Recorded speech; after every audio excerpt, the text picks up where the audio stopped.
Assalamualaikum warahmatullahi wabarakatuh. Selamat siang, salam sejahtera buat kita semuanya. Yang saya hormati rekan-rekan pers, Bapak Ibu sekalian, setelah kami investigasi pada 3 atlet ofisial, pelatih, juga kontingen, subkontingen Pampel yang ada di Sidoarjo, kita bisa menarik satu kesimpulan. Kenapa kemarin kita tidak berani? Bukan tidak berani ya, kita belum siap untuk jumpa pers karena kita belum punya data valid, tidak punya data yang real. Karena kejadian-kejadian masih simpang siur. Ya, kejadian seperti ini sebetulnya sangat merugikan kita bersama. Ya, sebagai insan olahraga, hal-hal itu sangat tidak terpuji. Sehingga untuk pembelajaran kita bersama nanti KONI Kabupaten Blitar akan bersurat 2 surat, satu ke PB Porprov, penyelenggara Porprov, dan KONI Jawa Timur, dan juga Ketua Umum Pemprov PSSI Jawa Timur, dan juga Ketua KONI Malang. Suratnya akan mungkin berbeda. Ya, kalau satu surat ke PB Porprov dan KONI Jawa Timur nanti akan kita berikan surat untuk sanksi-sanksi yang akan diberikan kepada para atlet-atlet yang tidak terpuji dari Malang. Nah, kita serahkan semuanya, sanksi berupa sanksi dan apa nanti kita serahkan kepada KONI Jawa Timur dan PB Porprov. Dan untuk surat untuk KONI Malang nanti mungkin satu untuk permintaan maaf secara terbuka, bahkan datang ke Blitar satu tim, biar ini untuk pembelajaran kita bersama dan tidak diulangi lagi. Ketiga, para 3 atlet ini sesuai dengan petunjuk kepala daerah, dalam hal ini Bupati Kabupaten Blitar, sekarang habis ini akan dirujuk ke rumah sakit Sengat untuk visum, di ronsen, nanti hasilnya kita buka bersama. Kalau hasilnya cuma landai, tidak terjadi apa-apa, syukur alhamdulillah. Yang kita harapkan itu nanti kita tidak akan melakukan hal-hal yang lebih lanjut. Namun manakala para anak-anak kita ternyata di kepalanya atau yang cedera ini menjadi luka yang serius, nanti kita akan melakukan upaya-upaya yang lain. Untuk itu, ayo kita sama-sama berdoa semoga ini semuanya akan terselesaikan dengan baik. Dan sesi berikutnya nanti akan kita tanya jawab. Jenengan ada pertanyaan kita jawab, jenengan punya masukan akan kita terima, kita pecahkan bedah bersama di sini supaya permasalahan ini tidak melebar kemana-mana. Karena sekarang banyak media massa TikTok yang mengabarkan tidak sesuai dengan fakta yang terjadi di Sidoarjo. Untuk itu sementara pengarahan atau masukan atau pembahasan dari kita, presentasi dari saya, untuk itu cuma sekian. Mungkin nanti akan ada perimbangan dari hukum, Pak Kasono dari bidang hukum dan juga dari Dinas Pemuda Olahraga. Warahmatullahi wabarakatuh. Selamat siang, salam sejahtera bagi kita semua. Yang terhormat Ketua Umum KONI Kabupaten Blitar, Bapak KONI. Yang kami hormati dari Ketua Futsal Tabur Futsal Kabupaten Blitar, dan yang kami hormati dari Biro Hukum serta teman-teman semuanya pers, baik media cetak maupun elektronik. Terima kasih atas kehadiran semuanya saja di ruangan ini. Saya mewakili Ibu Bupati Blitar menyampaikan yang pertama terima kasih kepada KONI Kabupaten Blitar yang telah bersusah payah bagaimana prestasi olahraga khususnya di Kabupaten Blitar menjadi lebih baik. Ternyata luar biasa Bapak Ibu semuanya, target yang dicapai oleh adik-adik kita, atlet-atlet kita tercapai, terlampaui. Karena apa? Target kita 8 besar. Ternyata betul kita memperoleh 27 emas, 23 perak, 39 perunggu. Luar biasa, target sudah terpenuhi. Ucapan terima kasih kepada semua atlet dari Ibu Bupati dan Bapak Wakil Bupati. Karena apa? Tanpa jerih payah adik-adik kita semuanya, atlet-atlet kita, apa yang menjadi harapan kita tidak akan tercapai. Terkait dengan permasalahan yang terjadi pada Perprov 8 tahun 2023 ini, memang Bapak Ibu semuanya, semua media sosial sudah mengeluarkan pemberitaan terkait dengan baik. Yang pertama terkait dengan tinju, yang kedua terkait dengan pertandingan futsal antara Kabupaten Blitar dan Kota Malang.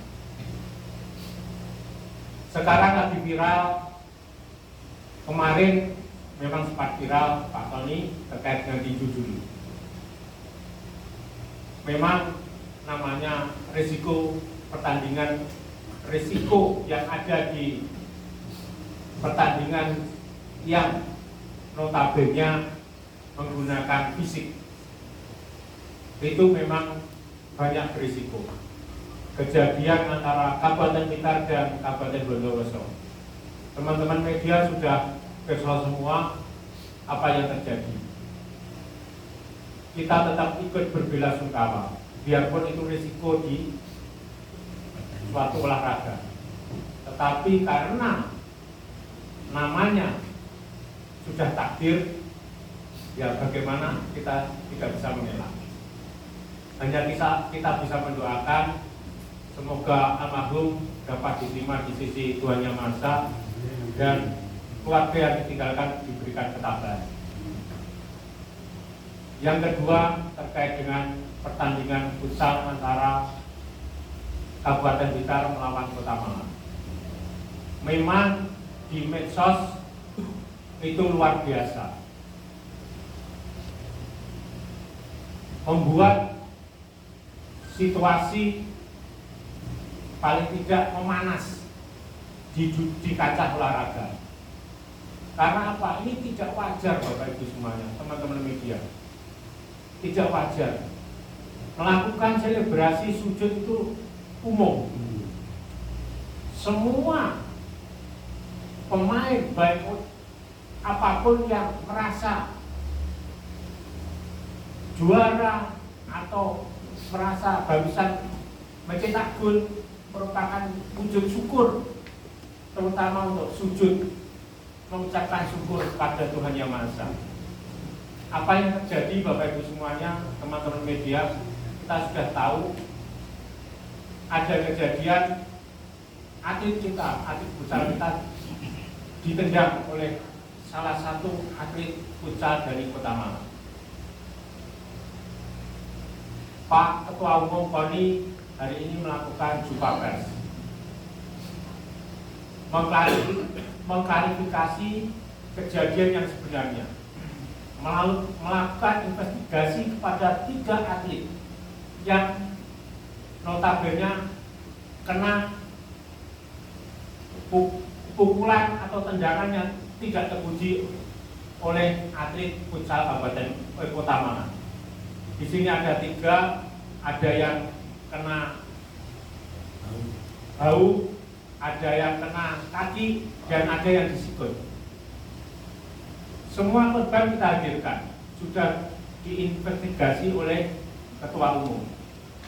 Hari ini mari kita luruskan pemberitaan ini biar tidak simpang siur nanti di media sosial baik cetak maupun elektronik. Saya yakin teman-teman media sudah tahu persis nanti kebenarannya bagaimana. Tadi yang disampaikan Pak Ketua Umum, kita akan berkirim surat kepada PB Porprov Jawa Timur sebagai penyelenggara Porprov ke-8. Yang kedua kepada KONI Provinsi Jawa Timur, kepada PSSI Jawa Timur, bahkan kepada KONI Kota Malang. Yang disampaikan beliau tadi suratnya berbeda-beda. Salah satunya PB Porprov, PSSI, KONI akan memberikan sanksi. Yang kedua, KONI Kota Malang dimohon untuk minta maaf kepada KONI Kabupaten Blitar. Karena apa? Ini perbuatan tidak terpuji di suatu perhelatan olahraga. Teman-teman media, teman-teman pers, semua sudah tahu. Di media sosial semua tidak ada yang memuji perbuatan yang dilakukan oleh atlet Kota Malang. Semua mencemooh. Ada yang berkomen itu perlu dimasukkan psikiater. Normal apa enggak anak itu? Terus banyak yang bilang itu anak idiot karena tidak wajar dilaksanakan oleh seorang atlet. Melakukan selebrasi teman-teman media itu hal yang biasa. Tetapi kita sudah tahu, sudah besok sendiri masyarakat bahkan seluruh Indonesia sudah tahu bahwa perbuatan yang dilakukan oleh atlet Kota Malang sangat-sangat tidak terpuji. Makanya siang hari ini, sore hari ini, Ketua Umum KONI Kabupaten Blitar, Bapak Tony Andreas, mengadakan jumpa pers, meluruskan pemberitaan yang sebenarnya dan menginvestigasi, menanyakan langsung kepada 3 atlet yang menjadi korban. Itu tambahan dari saya mewakili Ibu Bupati mengucapkan terima kasih kepada semuanya saja, teman-teman pers terutama. Dari Sidoarjo kemarin kami dari Asosiasi Futsal Kabupaten Blitar pada dasarnya menyerahkan sepenuhnya untuk proses ke Komisi Disiplin. Jadi terkait kejadian ini memang dari awal kita sudah berusaha untuk menyarankan baik ke pihak PSSI karena kenapa untuk sementara ini kami masih untuk organisasi masih hidup dengan PSSI. Jadi kita masih dalam kendali PSSI untuk cabur futsal. Dan sini sebenarnya kita juga sudah berusaha untuk membuat situasi tidak berkepanjangan, tapi apa boleh buat karena untuk sekarang ini media sosial malah lebih gencar seperti yang kita tahu dengan kejadian tersebut. Tetapi bagi kami selaku pembina khususnya di cabur futsal, kami bangga dalam hal ini rekan-rekan adik-adik atlet selama ini memang kita didik untuk mental bertandingnya itu memang kita sudah siapkan jauh-jauh hari. Di mana terjadi kejadian seperti ini, alhamdulillah kita tidak terpancing, kita tetap fokus ke pertandingan seperti yang disampaikan tadi. Alhamdulillah kita juga bisa memperoleh medali.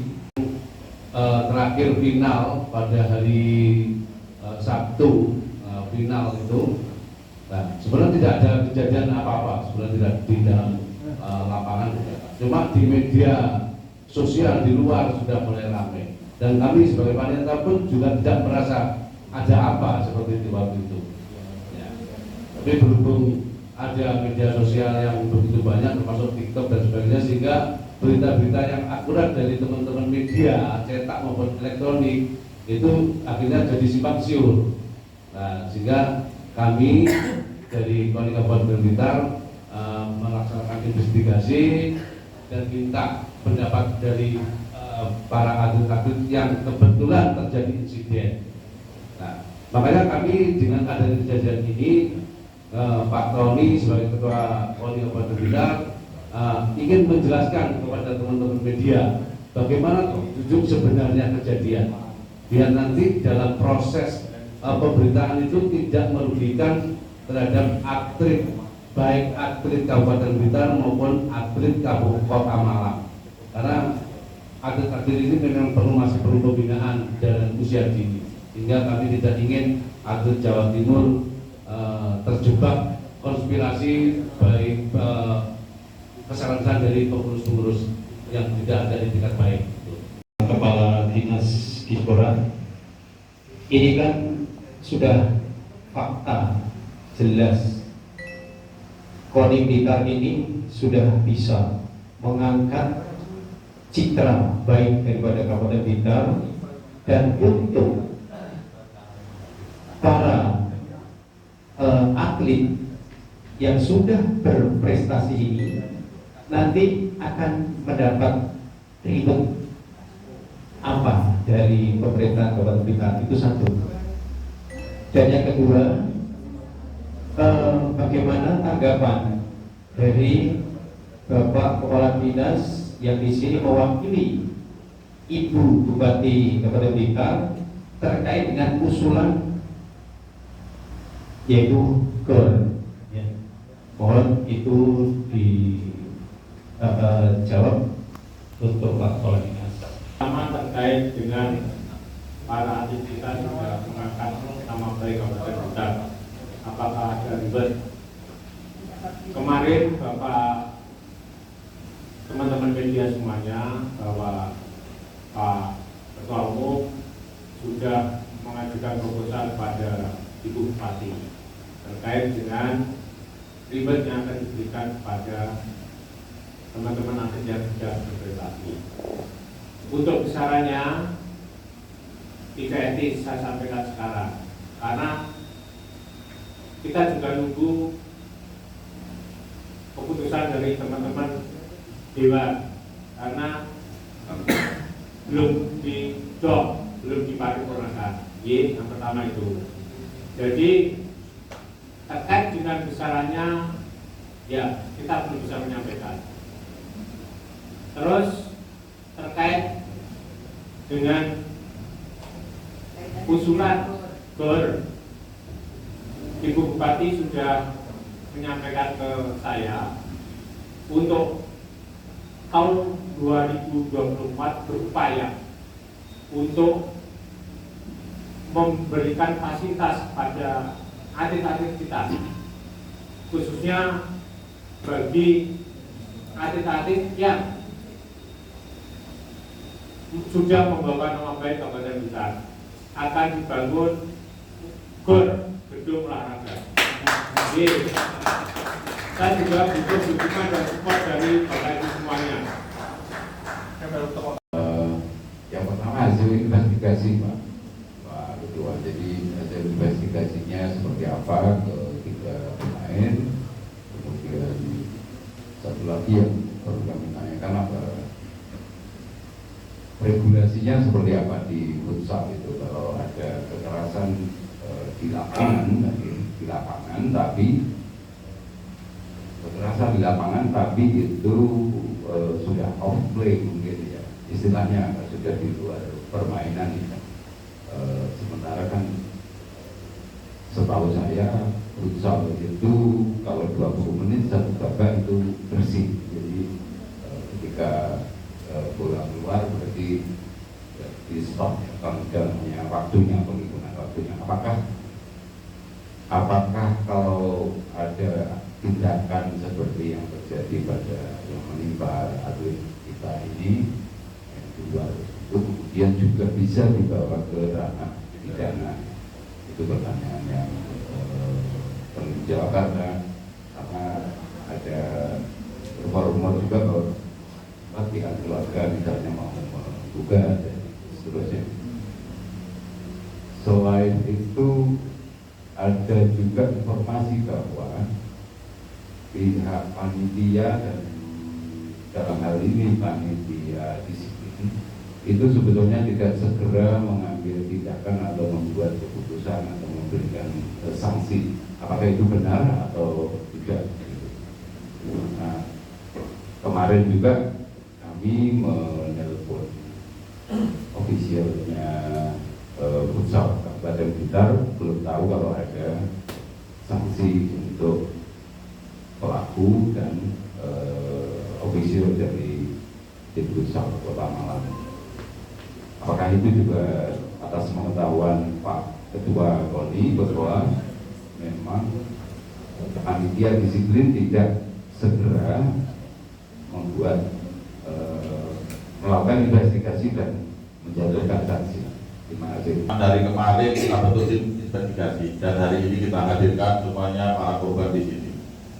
Ya, nanti rujukan semua adalah hasil investigasi. Satu pertanyaan dari Komisi Disiplin sudah menjatuhkan. Ya, nanti kita share, bisa dicari nanti itu. Namun saksi, ya, saya ulangi, dari panitia disiplin sudah ada menjatuhkan sanksi kedua atlet Malang. Namun kayaknya ada sedikit kekeliruan masalah sanksi, bukan sanksinya ya, masalah yang kena sanksi. Ya, nanti ini masih kita kaji bersama karena investigasi kita belum selesai ini. Jadi nomor punggung 17 sama nomor 15 ini masih rancu karena menurut saksi nomor punggung 15 itu atas nama Mr. X. Ini masih kita pelajari, kita bisa saja nanti kita bisa buang kena undang-undang ITE. Terus masalah perundang-undangan di dalam futsal, ya, ada petunjuk teknis atau apa nanti biar dijelaskan oleh pengurus futsal, ketua futsal. Monggo silakan. Terima kasih. Mungkin sedikit kami tambahkan terkait masalah pertandingan ataupun sanksi dalam pertandingan. Kita bisa disamakan dengan pertandingan sepak bola. Terkait kejadian ini, untuk posisi kejadian masih dalam laga pertandingan, jadi masih di dalam arena. Dan itu bisa mungkin terkait masalah pasal yang diterapkan itu sudah ada yang mengatur sendiri terkait pasal dan sanksi di dalam pertandingan.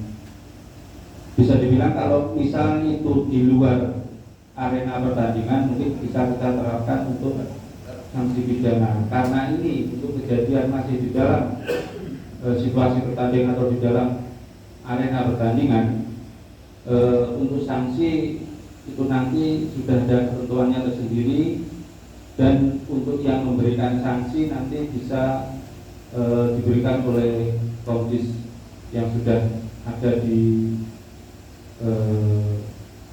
struktur organisasi di PSSI. Jadi nanti untuk sanksi apa yang dijatuhkan mungkin nanti bisa di-share ke rekan-rekan media.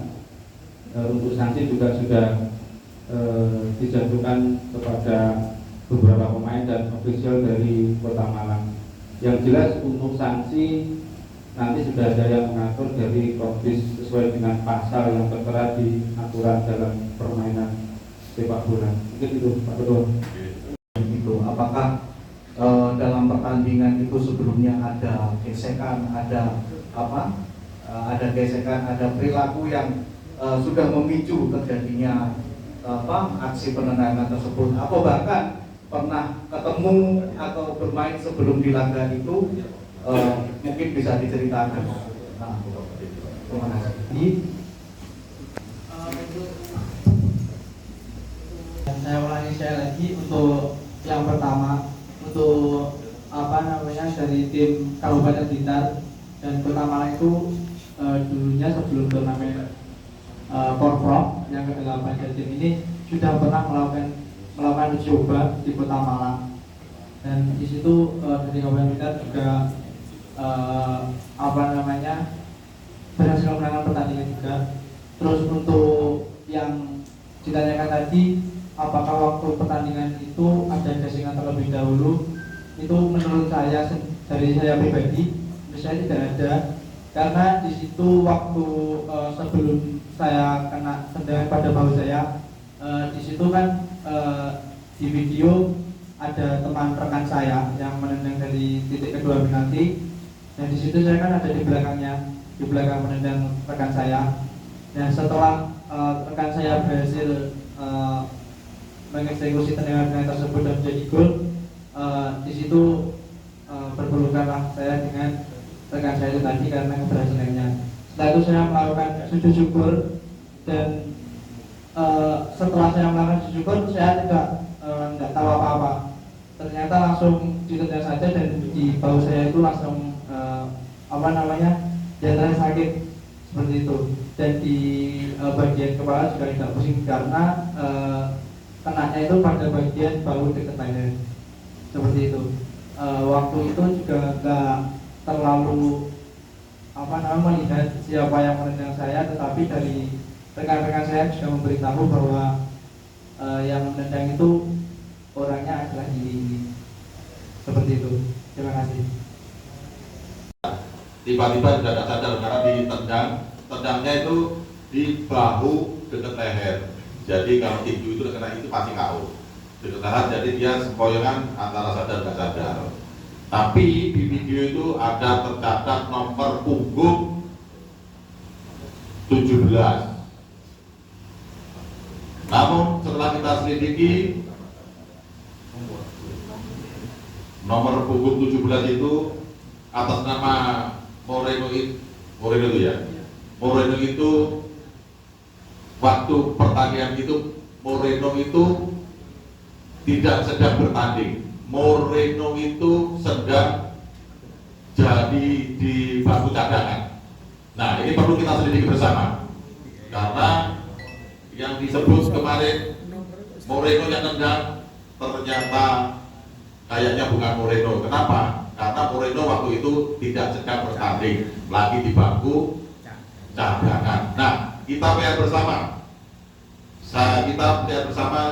akan membuka tabir ini. Siapa sebenarnya yang menendang atlet kita ini? Ya, yang jelas Moreno, karena atlet saya ini kenal dengan wajahnya Moreno juga, dan Moreno waktu itu juga tidak ada bertanding. Nah, dan nomornya Moreno itu bukan nomor 17 tapi nomor 15. Tapi yang nendang nomor 17. Yang nendang 17. Kenapa yang didakwa kok nomor 15? Ayo kita proses bersama supaya terang benderang, yang salah bisa kena sanksi, yang tidak bersalah jangan kena sanksi. Kasihan masa depan adik-adik kita ini. Mungkin itu yang penjelasan dari kita. Mungkin ada masalah tidak di dalam pertandingan, daftar pertandingan memang di situ tercatat 12 orang. Daftar pertandingan 12 orang. Yang pakai kostum nomor 17, daftar pemain itu atas nama Muhammad Rafael Moreno. Nah, nomor 17. Dan yang nendang bahunya si Hanafi ini adalah nomor 17. Sehingga yang mendapat sanksi adalah Moreno. Tapi dalam fakta real, Moreno itu masih orang tuanya Moreno juga kenal dengan orang tuanya Hanafi.